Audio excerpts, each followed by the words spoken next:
Voting Systems, one of the biggest election equipment manufacturers in the United States now, is suing Trump supporter Sidney Powell for defamation.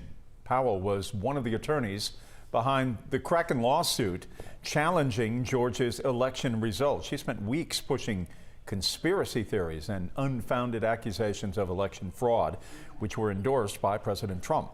Dominion provided voting machines in Georgia and other states. The Secretary of State, Brad Raffensperger, has repeatedly said the equipment did not switch any votes from Trump to Biden.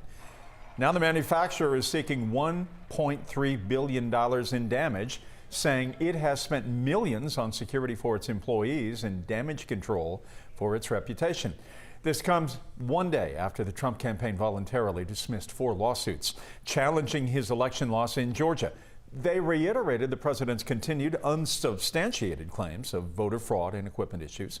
Secretary of State Raffensperger, who was named in the lawsuits, called them frivolous, saying spreading disinformation about the elections is dangerous and it's wrong.